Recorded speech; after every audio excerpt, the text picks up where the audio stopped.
Well, good morning, everybody. Ladies and gentlemen, welcome to the Sanibel Library continuing World War II series. This one, again, is virtual because we can't do any in-person programs.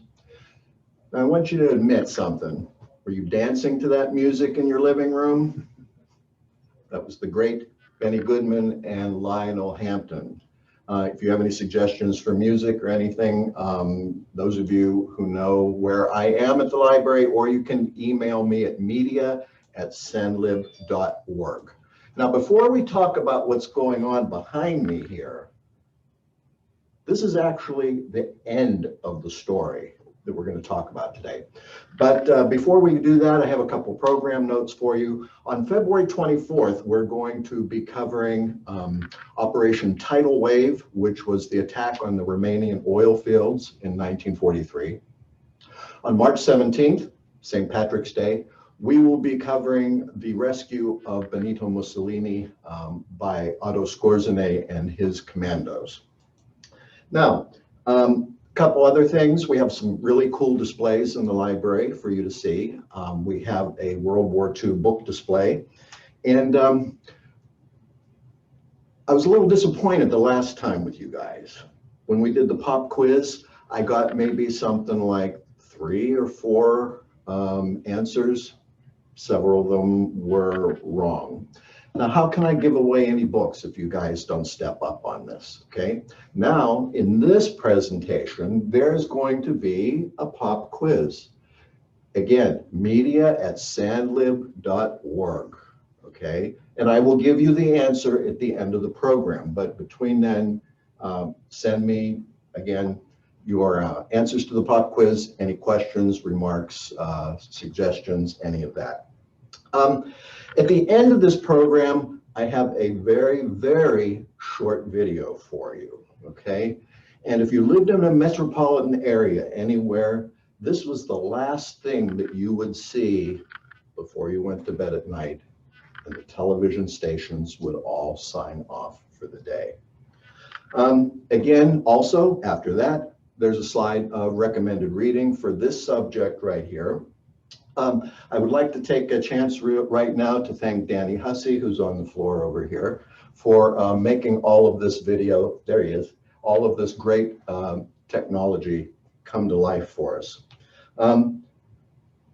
Okay, Danny, let's get started.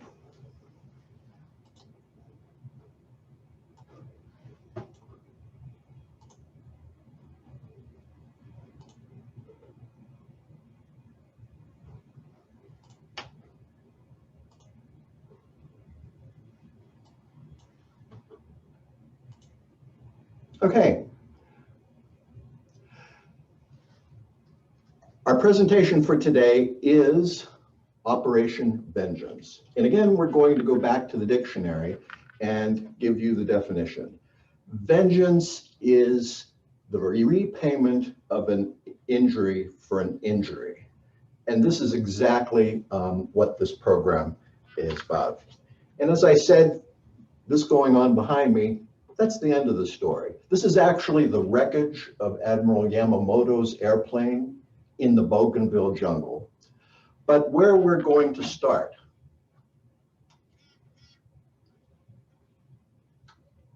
is actually before World War II began. Now, those of you who saw maybe both Midway movies, in the first Midway movie, you saw Joe Rochefort, who was a code breaker, played by Hal Holbrook. You did not see Lieutenant Commander Edwin Layton. However, in the newest Midway movie, you did see him. And that's actually where we're going to begin. Edwin Layton he was with the Naval Intelligence Branch. He actually was posted in Japan for a while and met Admiral Yamamoto. However, the beginning of this story starts with the Japanese and their Purple Code, which, again, if you saw in the movie, Rochefort's code breakers had found enough information for us to know where the Japanese were going to strike in the Coral Sea. Also, again, at Midway, he predicted almost exactly where the Japanese were going to attack. Why? Because they had broken the Japanese JN25D code. And this is a picture of that code machine and the Japanese operator. Now, April 14th, 1943, some cryptologists, they intercept a message coming from the Japanese about an itinerary that Admiral Yamamoto was going to be following in 4 days. They couldn't believe their eyes that they had gotten this interception. And they immediately ran down the hallway and took it to Commander Leighton, who then took it to Admiral Nimitz. It laid out Yamamoto's entire itinerary, the timing, the number of aircraft. 2 medium Betty bombers would be leaving Rabaul at exactly at 8 o'clock in the morning and travel 300 miles to land in the southern tip of Bougainville at a Japanese airstrip. Now we're going to get into why this was such an incredible operation. But I'm going to show you Jimmy Doolittle here for a second. And he says, as time passes, we tend to remember events and incidents as we wish they had happened and not necessarily as they did happen. Why this is important, and the irony is that Jimmy Doolittle, who, as you know, led the Doolittle raid against Tokyo, is the godfather of Captain Thomas Lampere Jr.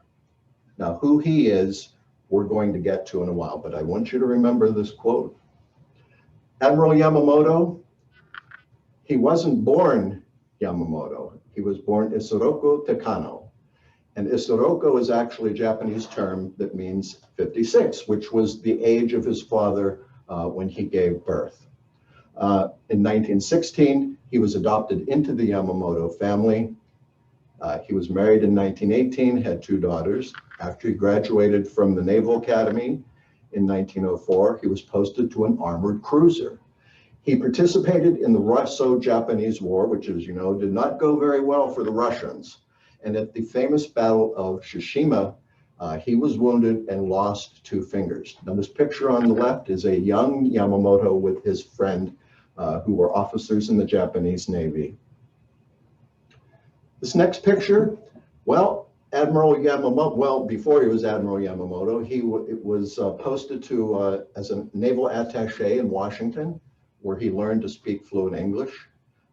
And he studied in America. He studied our customs and practices. He was promoted to captain in 1923. He visited the Naval War College. And his first command was a cruiser. However, that was followed by his command of the carrier Akagi, which is, as you know, going to figure in the Battle of Midway. He was promoted to full admiral on November 15th, 1940, and he would battle with the other admirals. Why would he battle with them? There was 2 sets of thinking in the Japanese naval staff. One about battleships and aircraft carriers. Many thought that the decisive battle with the potential enemy, us, would be fought between battleships. Yamamoto, he had a different idea. He thought that aircraft carriers were going to be the way of the future. And he was absolutely correct with that. Now, what did he say to these other admirals? He said to them, he said, go ahead, you can go ahead and cling to that philosophy, but it's like putting up scrolls to ancient gods. And that was more of an insult than anybody could imagine. He was on board the Nagato in 1940. He really did not want to go to war with the United States because he traveled widely. He even had oil interests in Texas, and he knew America. He knew Americans. He knew what they were capable of. He told them that he would only be able to keep us busy and off guard for maybe a year, and then we would destroy him, destroy Japan. But he hoped that a number of hard blows very early in the conflict would lead us to negotiate an end to that conflict. Now, you know, I always like to throw some propaganda pictures in here. It says, I'll dictate the terms from the White House. Now, first of all, Yamamoto didn't have a mustache. But anyway, they made him look obviously as ugly as possible. Now, you can't answer me. You can't put your hand up and answer me. But is this statement true or false? Did Yamamoto really say this? Well, the answer to that is no. He did not say this, but what he did say was twisted and taken out of context. What he said was in his arguments with the other admirals and the Japanese high command, he said, you can take the Philippines, you can take Guam, you can take Hawaii, you can even take San Francisco, but they are not going to give up. They meaning us, he said. And the only way that they're going to give up is if we dictate terms to them in the White House. He was warning them not to go to war. Now, in March 43, this is a picture of Yamamoto in his dress whites, and he is seeing off the Japanese planes on Operation Igo. This was a campaign in the Solomons that ended up being a terrible disaster for the Japanese. They lost hundreds of planes. And Yamamoto thought, the only way that we can turn this around, I've got to go on an inspection tour and try to bolster morale. And that was the beginning of his itinerary to visit the Japanese airfields. Well, as I said, we picked up that, we intercepted that transmission.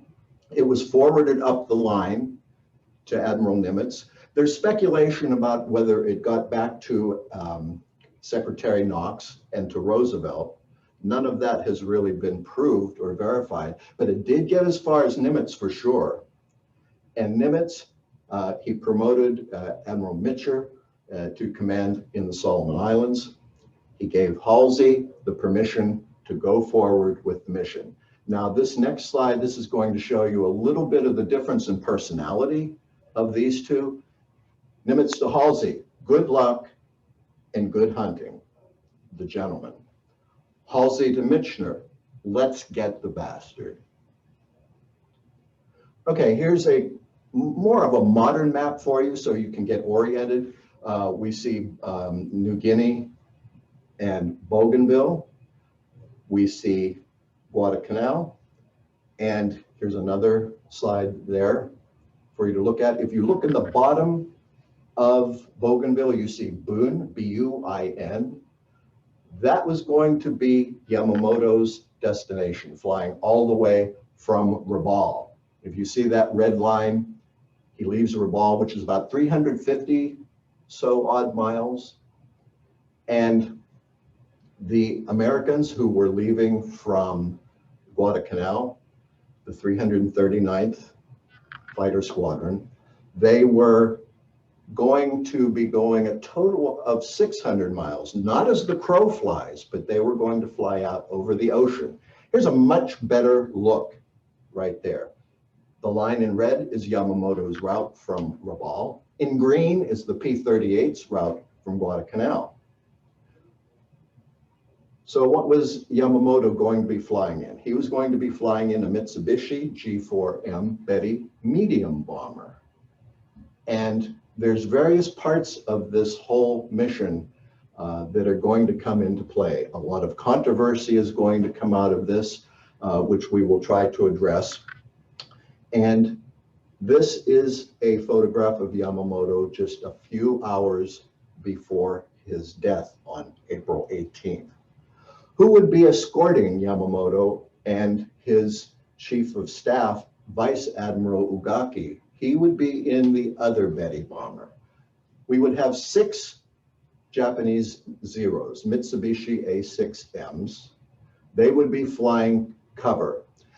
Now, several people in Yamamoto's staff, they were actually begging him, because even though the Japanese had near total air superiority in the Solomons, there was still the threat that the Americans could somehow intervene. And he said, no, I'm going to do this anyway because I have to.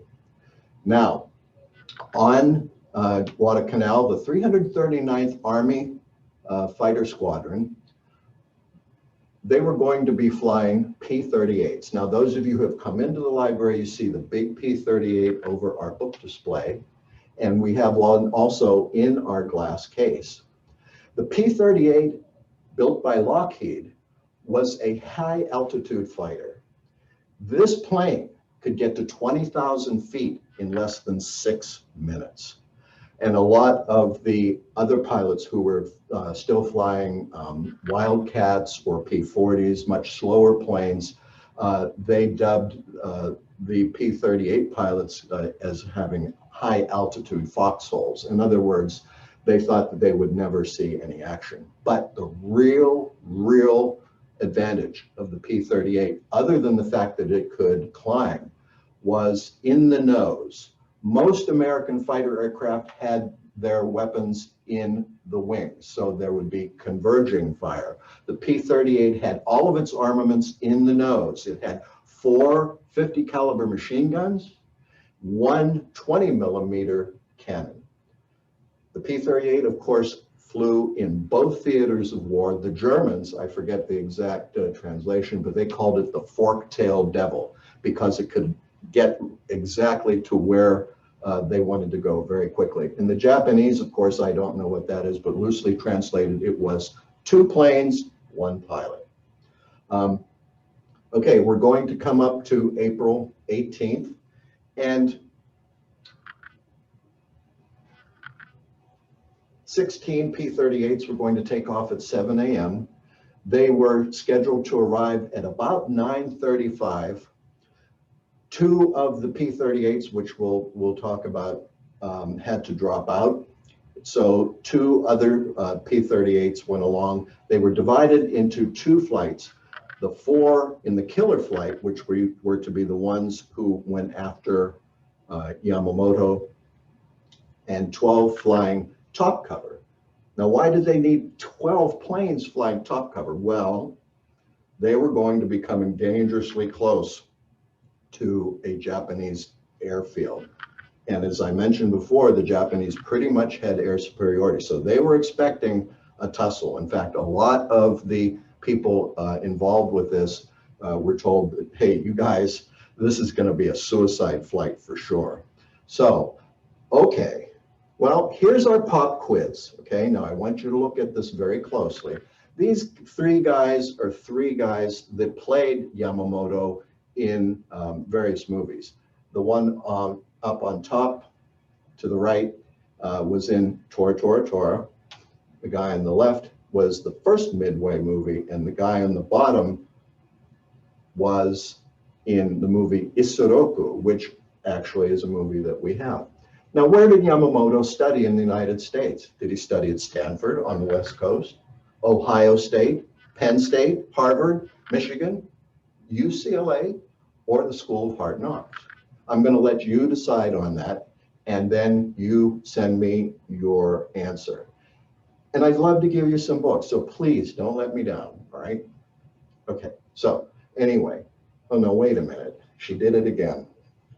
I'm really sorry about this, that this happened. This keeps happening. I keep begging her to stay out of my slides, but she won't listen. So, okay, anyway, we're going to get back to the mission here. Captain John W. Mitchell, he was given command of this mission. He was an extremely experienced pilot. He flew P-40s. He also flew P-39s, which was the Air Cobra. And that was the one, as you all remember from various talks before, that had the engine in the middle of the plane. He was credited with 11 enemy aircraft through the entire war. He also fought in Korea and shot down 5 MiG-15s. He died in 1995. The next fellow, here he is, Thomas George Lampier Jr. Now, do you remember at the beginning when I told you Jimmy Doolittle was his godfather? And if you look at the bottom part of the slide there, Thomas George Lampier Sr. was a big deal in aviation in the 1920s. Guess who he was friends with? He was friends with Charles Lindbergh. Now, Lambier would go back to Guadalcanal after the mission, and he was bragging, I got Yamamoto, I got the son of a bitch, and he won't dictate terms in the White House now. Well, you remember where we heard that. And he would stick to this to his dying day. Now, this is all going to unravel for you pretty soon, and it's all going to hopefully make some sense. The next person that was in the killer flight, Colonel Rex Barber. He was also a very experienced pilot, flew P-39s, and he also flew P-38s. Both of these guys took part in countering that mission that I mentioned before, the IGO mission. Barber claims he shot down Yamamoto. Lampier claims he shot down Yamamoto as well. Here is another individual who was in the killer flight, Besby Holmes. He was one of the substitutes that joined the killer flight after Lieutenants McClanahan and Moore dropped out because of mechanical problems. But when they got to that area just before they intercepted Yamamoto, he was having difficulty ditching his drop tanks. Now, they needed these drop tanks to get there. They had to fly 600 miles and then another 400 miles on a straight line back to Guadalcanal. So they needed these. There was one 300-gallon tank and one 160-gallon tank. But his wingman, Hine, went with him. But Besby also took partial credit for shooting down a second bomber. Here's Lieutenant Raymond Hines. He was, again, the other substitute when the other two dropped out. He, however, did not make it back.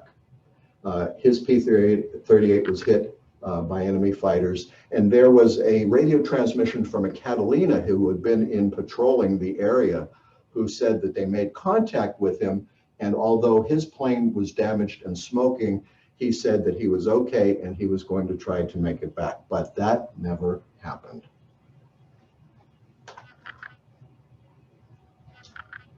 Now, you remember the map that I showed you of them flying with different legs. Well, again, why did they have to fly out to see that way? Because they didn't want any coast watchers in the Japanese-held islands to spot them. They didn't, of course, they did not want to be seen by radar. So what did they do? They flew at wave top level, 30 to 50 feet until they reached the target area.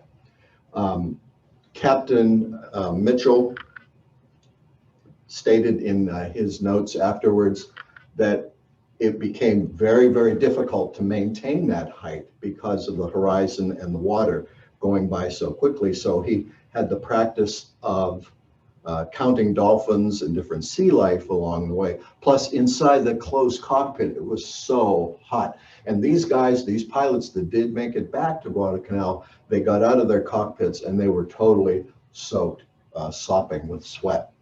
Now, they get to Bougainville, but they arrive 1 minute early. But that really doesn't matter because here comes Yamamoto and his escorts descending, making the descent to land at Biboon Airfield. And they can't believe their eyes. Lieutenant Canning, who is in the top cover flight, he says, bogeys at 11 o'clock. That's when they were climbing. He said bogeys at 11 o'clock, meaning the Japanese planes were at their 11 o'clock side and coming down. Now I'm going to show you a couple of pictures here. Immediately what happened, they intercepted the bombers and they took them on. Lampier, who was basically in charge of the killer flight, the first thing he does instinctively, he pulls up and he starts to engage the Japanese escort, the Zeros. He engaged them, he went up, he fired at them, he said he shot one down. Barber, who is pretty much has a clear field, he comes roaring in behind one of the Betty bombers and he cuts loose with those 4 machine guns and cannon. And of course, he hits the plane and the plane immediately slows down very quickly. And this is a picture of him, sort of, flying over, trying to get away from the plane. Here's another picture here. This is possibly, no, it is the second bomber.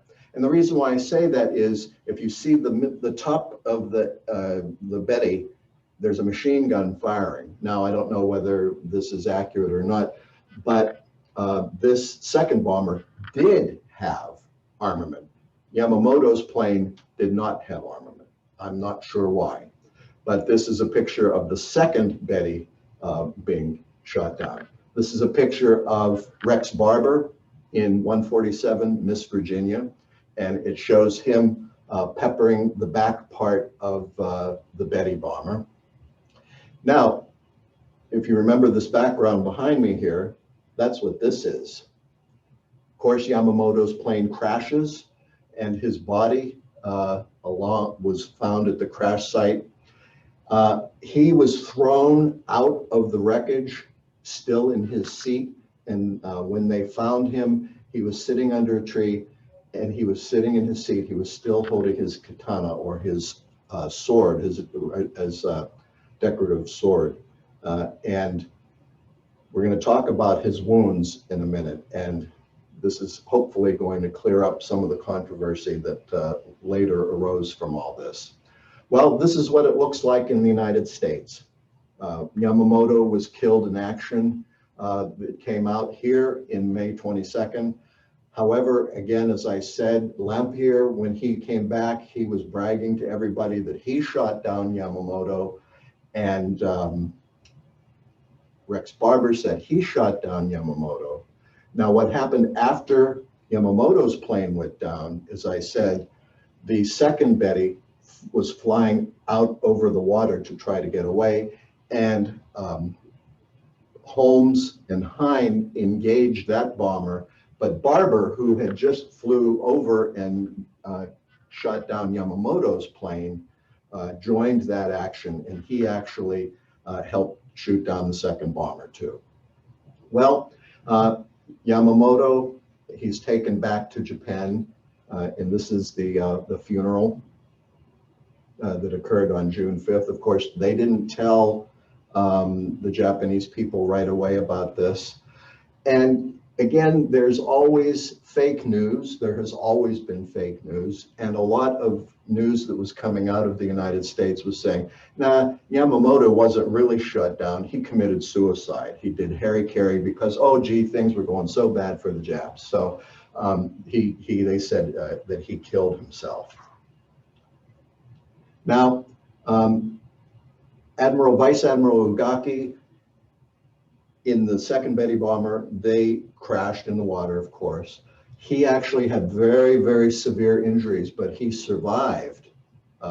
He survived that crash and went back to Japan.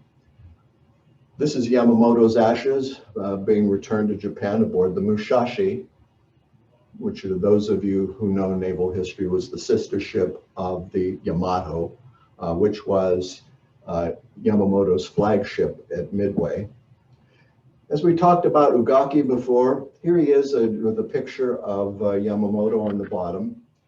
He survived with injuries, and he stayed on until the bitter end. He could not handle the fact that Japan was going to lose the war, so he crawled into that plane you see behind him up in the right-hand side, and he flew a suicide mission on the very, very last day of the war.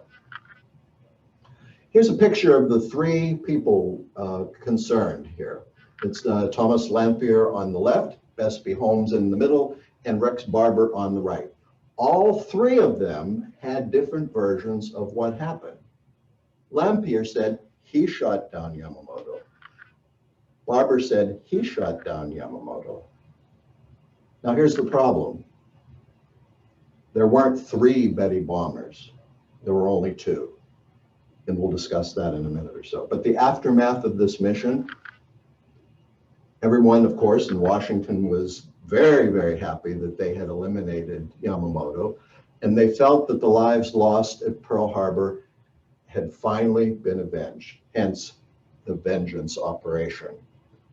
It was, of course, a crushing blow to the Japanese morale. However, what was the opinion on the other side of the pond? Here we have Winston Churchill. He was appalled at this. He thought the attack was absolutely wrong. He thought it was reckless, he thought it was dangerous, and he thought that we really, really risked showing the enemy that we had broken their codes because, gee, we showed up right as Yamamoto was coming in for a landing. Now, he said this because he had the memory of sacrificing the city of Coventry in 1940 to protect those codes from the Germans. But it's rather the devil you know than the one you don't, which was his thing. But by 1943, did this really matter? Because the person that took over for Yamamoto was nowhere near the skill set, nowhere near the experience with strategy and tactics that Yamamoto had. Did this matter? Okay, I'm going to let you decide. So here's the cost. We lost one American pilot, Raymond Hine. The Japanese lost their 2 bombers, of course, with Yamamoto in there. And one Japanese fighter was damaged. Gee, Lampier said he shot down a Japanese Zero. 19 people were killed in the Betty bombers, including Yamamoto. Now here's the problem, because years and years are going to go by, decades and decades are going to go by with Lampier and Barber going back and forth as to who killed Yamamoto. This, of course, is Yamamoto's grave. Part of his ashes were taken to his ancestral home, and some were here in Tokyo. Now, I hope you had a chance to send me your answers to the quiz, because here it is, it's coming up. How many of you said UCLA? How many of you said Harvard, which is exactly where Yamamoto attended from 1919 to 1921? Now, this is a scene, the last scene in the movie Isoroku, where Yamamoto is flying, going to land at the airfield just before they're attacked. In the library, we have the 940.54 in the nonfiction. That is all of our World War II books. And of course, as I said before, the library also has the movies Tora Tora Tora, Midway, and Isoroku. And this is the video next. Is that it? Okay. I want you to hang on with this for a second, and then we're going to come back.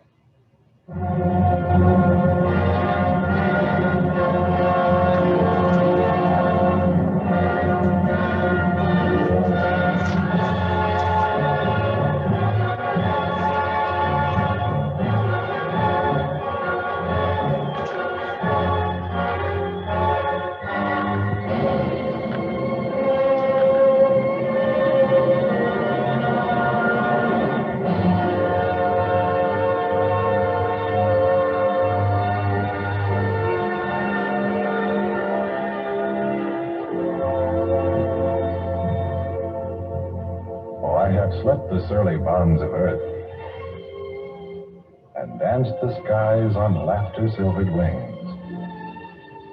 Sunward I've climbed and joined the tumbling mirth of sun-split clouds, and done 100 things you have not dreamed of. Wheeled and soared and swung high in the sunlit silence. Hovering there, I'd chased the shouting wind along and flung my eager craft through footless halls of air.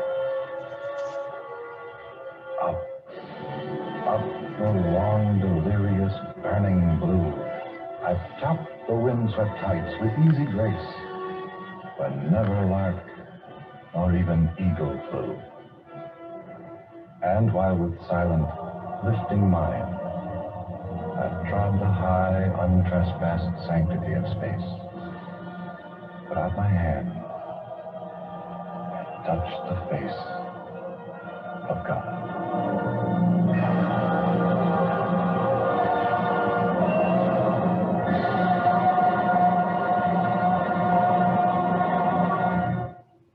Okay, how many of you remember that before you went to bed at night when you were watching TV? Okay, we're going to wrap all this up now. As I mentioned before, there was great controversy about who shot Yamamoto down. Again, Lampier and Barber both claimed to have shot Yamamoto down. They claimed that for decades and decades until each one of their death.